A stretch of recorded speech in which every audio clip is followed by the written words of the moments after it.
Hey everyone, welcome to another episode of UnMasked, the podcast where we talk about all things depression, mental health, and bring everybody's stories to life. Today we have a really special guest, actually my hero of the year, Jillian Orr. Welcome to the show. Hello, my friend. How you doing? I'm surviving today, but I'm thriving and surviving. That's awesome. That's awesome. For those of you who don't know, Jillian, why don't you give everybody the 30-second pitch on who you are? Who I am and what I did, or just like my basics of my own personality? All of the above.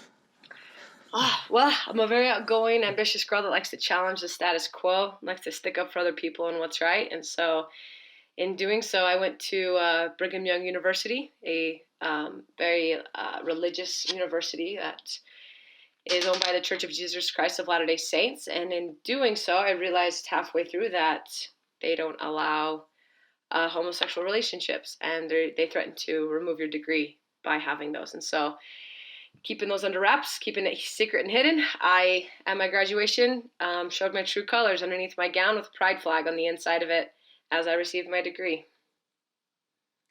Perhaps one of my favorite moments of the year. That was one of the most awesome things that I've seen in a really long time. Thank you. I have so many questions. How was it received by BYU after you did that?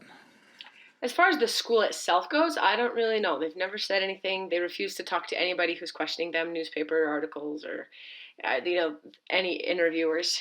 But as far as the students, they have been so positive. I've had so many students that are thanking me for doing it and saying how incredibly brave that was and how they stand for it with me. But so many of them, both in the LGBTQ community and not, they're standing by me. And so it was really impressive to see how many students support that, and how many students are standing on the same platform that I am.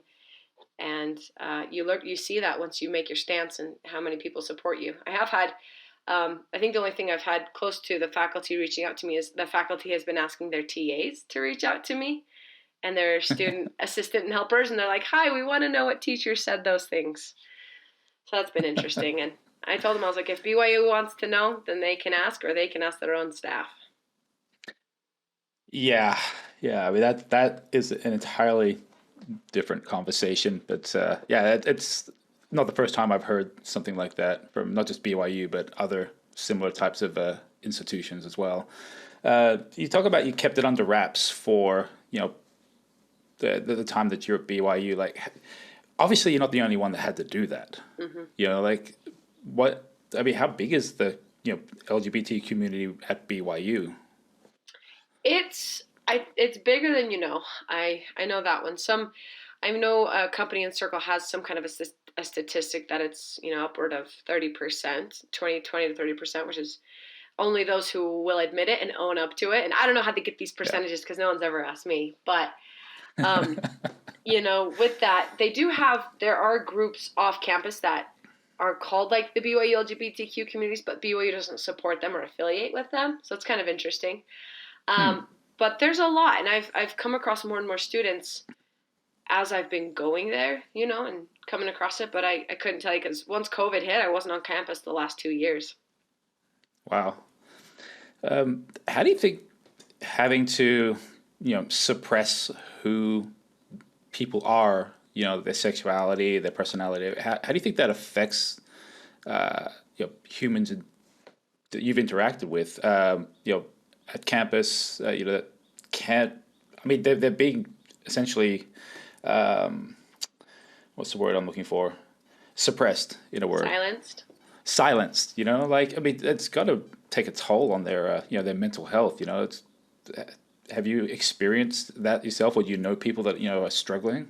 Absolutely it does. I know plenty of people that are affected and impacted, heavier than me. I think one of the reasons it didn't hit me in a similar way is I was trying to navigate it as a young adult, better, more so than, when I was like 24, 25 versus those who have to navigate it in their early 20s or in their teen years. But like I've come across people who have had like it creates intense depression and anxiety because there is a heavy amount of conflict inside of them, and this this dissonance that they feel where their beliefs are not matching up with their actions. And so when you feel that you're being separated and pulled apart, you have this depression or this like anxiety or this fear because you're not living authentically, because you're not living what you feel is true and what you've been taught is true. And so you're stuck in the middle because you can't do what you feel is right because you're told that what you feel is right is wrong.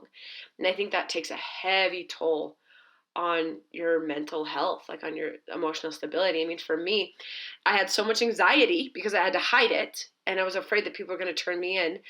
And the fear of losing what I've worked so hard, but then the whole other section of coming out and like how my family's going to respond and how my inner circle of people are going to respond. And so there's just so much that you've got to navigate, and it's piece by piece. It's like, okay, first tell my family. Okay, then my friends need to know. And then how are people in the church going to know? And then what am I going to do with that information about the church? And so it's just this domino effect of you think you're done once you're like, oh, I'm gay or I'm bisexual or I'm transgender. But that's like the whole beginning of a whole new experience and world of things you've got to face. Because to be honest, it's not easy. It's not easy to do this. What's easy is to do what they want and to do what they expect and to move that pretty beautiful life.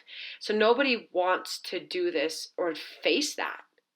And so it's hard. It's really hard to face that. What was it?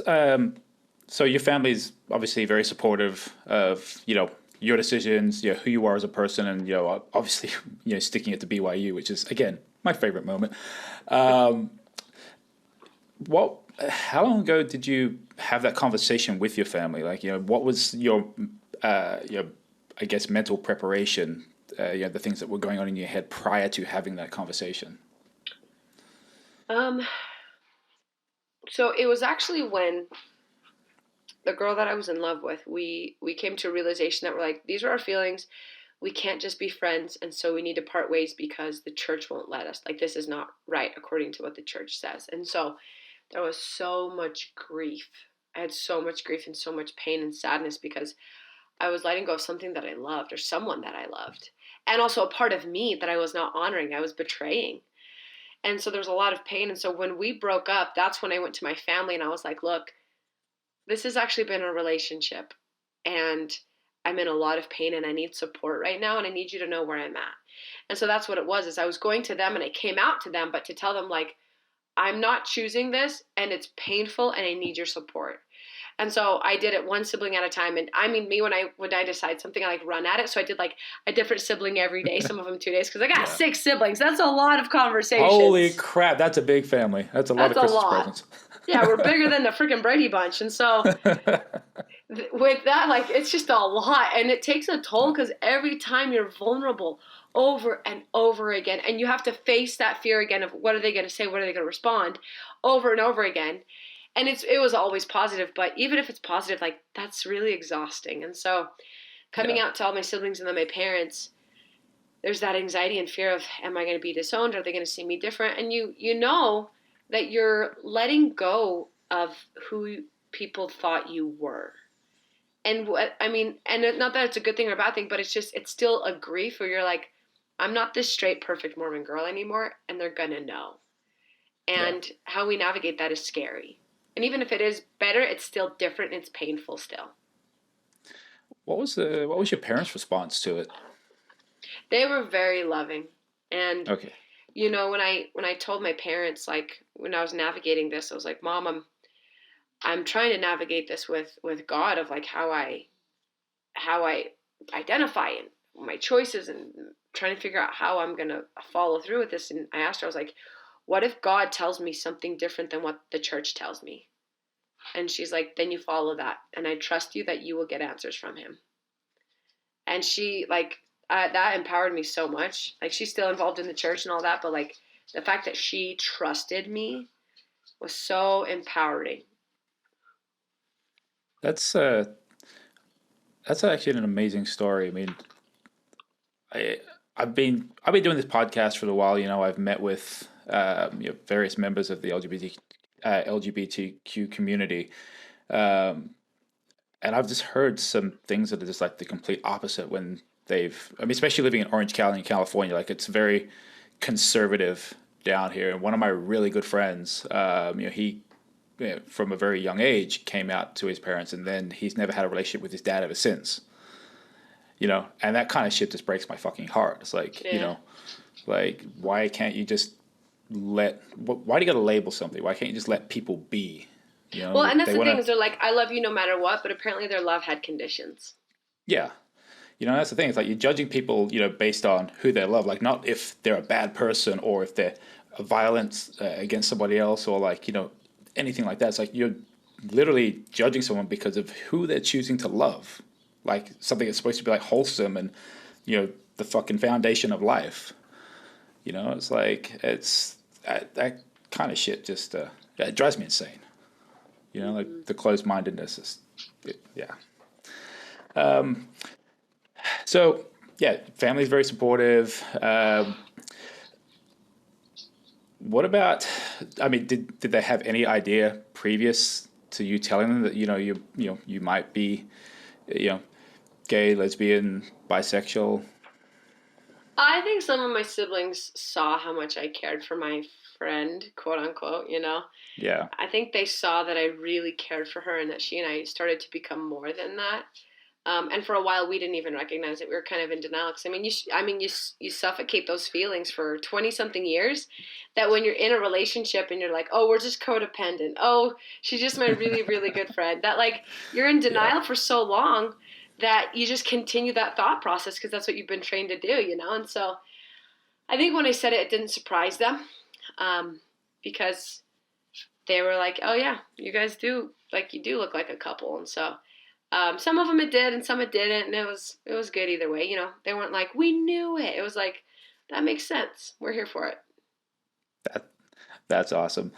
Um, so you were talking about during this process, the stage of your life where you had mad anxiety, you were depressed about it. Like outside of speaking to your family, did you reach out to did you speak to a therapist? Did you speak to anybody else?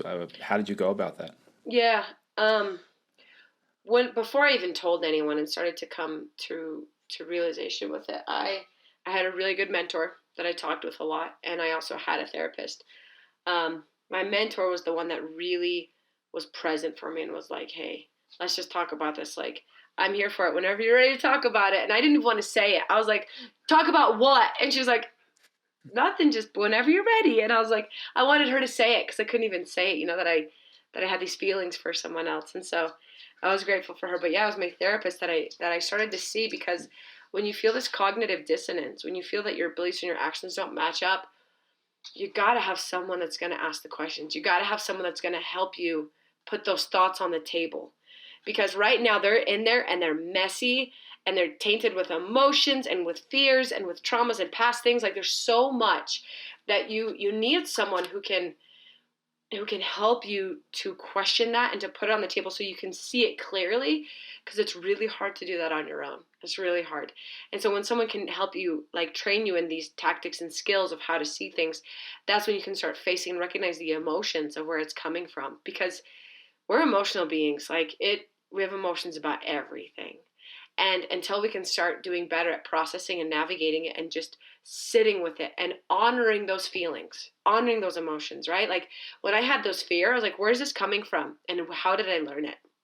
And then those questions of like, oh, I learned that here. I learned that at this age.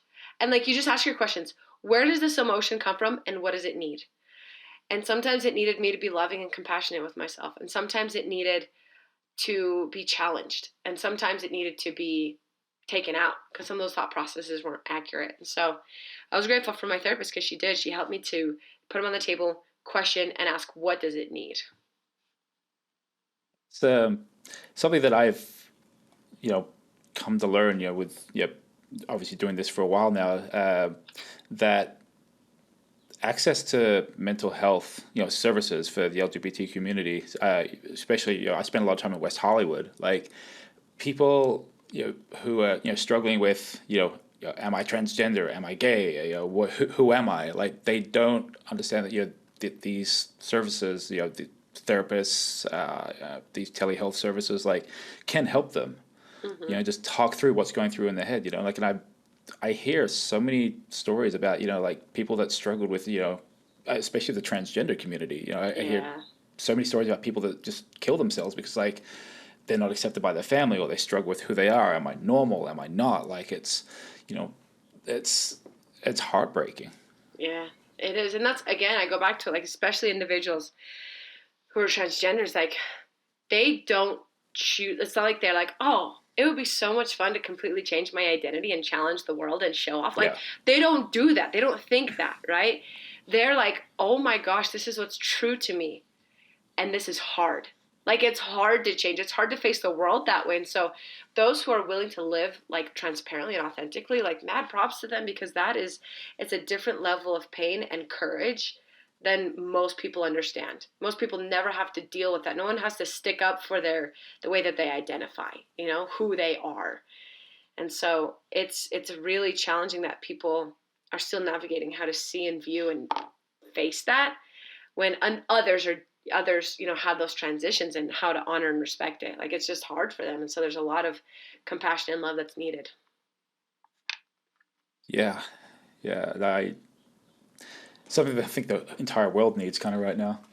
Yeah. You know, but I remember when I was in high school. I went to an all boys religious school in Australia, and they were very, you know, anti-gay, and like it's the devil's curse and all that kind of crap. Whatever their little storybook tells them. And I remember had this one kid that was in my year, and he was not only bullied by other students, but he was bullied by the faculty too. They made fun of him because he was quote unquote different. Mm-hmm. The way he spoke, the way he acted, the things that he wore. He decided to paint his fingernails, whatever. Mm-hmm. And just after graduation, in our final year, he actually killed himself, and that stuck with me for a really long time, because like even though I wasn't a part of what he went through, like I was still a bystander in it. I could have, and that's, I think there's something, a lesson a lot of people should learn, is that like we need to support humans in general, but especially people of the LGBT community that go through these things. They're trying to figure out who they are, Mm-hmm. and it's yeah, it's just, it sucks. You know, Yeah, and humans can honestly, suck. when they're doing that, when they're navigating it, they'll figure it out faster in a loving, supportive environment. And they'll do it in a Exactly. healthier way. Like, if you're like, if and those people who are like, oh, it's just a phase or whatever, like, no, just Yeah. just provide the space for them, and they'll get on track faster, because the more people have their opinions and thoughts, the more they question their own truth. And like, that's what we need people to rely on their own intuition, and not thinking about the world and how we can make everybody else comfortable. Yeah. There's a lot of lost souls out there right now trying to figure themselves out, and I mean, I think people, like you, the things that you've done, who you are as a person, like that's an inspiration for, you know, other people that are still trying to figure out things. They can look to you as like this guiding light, like, hey, you know, this chick is badass. Like she's just like, she did this. She's stuck it to the church. Like now she's happy. Like she's Yeah. free. And I think that's what we need more. Like we need more Jills in the world. Thank you. Just um, so I mean that kind of brings me to my next question is, what is your advice for someone that is going through some shit? Like, not just like, the wanting to speak, to their family about who they are, but like just the mental issues that they go through. Like, what would you do? Yeah. So it's really tricky. I mean, the things that I would recommend other people, like, the advice that I would give someone, is that the sooner that they can live authentically and transparently, the happier they'll be. Like the sooner they can do it, and it's going to be messy. It's going to be messy no matter what. Like figure out, and I'm not saying like, oh, make a big thing, come out to everybody, just live it immediately 100%. But no, it's like, what's the next right thing that you need to do, and do that next right thing. And then what's the next right thing after that? Because, you know, when I tell people, oh, just tell everybody, just come out. I did it in a week, you know, like, but my family is different than other families. And I've been very fortunate that I did have a positive response from my family. And so with others who struggle with having, support. Bless you. The next right thing is what their next step is. And for those who have had it hard, like I can relate and I can feel for those, because like one of my best friends from college, like my best friend, she asked me to be her maid of honor, and we've had such this close relationship. I went out to her family, like whenever she's had a kid, and I go, and if it's like we were really close. And when I came out to her, the things she said were awful. The things they said were terrible, her and her husband. And they even asked her, like, how did you become gay? Because we want to figure out how to prevent our daughters from becoming gay. Because obviously it's been really hard for you. And I was just like, I was shocked. Like I'd known him for, almost like 8 years that we were best friends. Wow. And when it shifted, it's just the lack of understanding and the lack of, I think there's ignorance. I think there's sheltered. I think they're sheltered in this space they're in. But either way, it's painful. And I know that other people experience similar things, And so what I want to say is like, whatever the mess is and whatever happens, make your mess your message, because that's how you're going to help people. And that's how you're going to be able to support them. And when it sucks and you're going through it, you're like, you know what? This is going to become my message, and this is going to be my way to help other people. And it sucks right now, but I know people have had it worse than me. Right? And I know people have had it better than me. I know people were like, they identified it in their teens and their parents have supported them all the way through. And, people give me crap. They're like, oh, well, why were you at a religious school? Oh, well, why did you do that for the attention? I'm like, how? They're like, I knew that I was gay when I was a teen. Well, lucky for you. Good for you that you had that and you got to navigate that and you were supported, like, because the rest of us didn't, and that's just what we've got to deal with. And everybody's, how they navigate it is so different, and how they feel and how people respond. But at the end of the day, run at the fear. Whatever scares you, run at it and face it. Do the next right thing for you and what you need to do with how to navigate your identity or your sexuality, and then make your mess your message. That's actually some really good advice. That's some really good advice. I think it just applies to this, this topic, but I think just life in general. Like life can get pretty messy. There's no avoiding it. No. But no, that's awesome. So what's next for you in your life? I want to continue to be a public speaker. I want to help empower people who, specifically, staff who work with youth. I really value working with youth and teenagers. It's been my jam for almost 8-10 years, And so I want to continue to help people improve in that area, and I want to continue public speaking. So we'll see how that all plays out. Yeah, well, welcome to my podcast. Thank you. Well, Jill, thank you so much for being on the show today. Again, you're one of my heroes. Like, not just for sticking up for the LGBT community, but just sticking it to closed-minded fucks in general. Like it is my favorite thing. But again, super appreciative of you being on here, and yes, for all you out there, anyone's listening, make your mess your message. Like that things get shitty, but things always get better too. Again, thank you everyone for listening in today, and I'll see you on the next episode.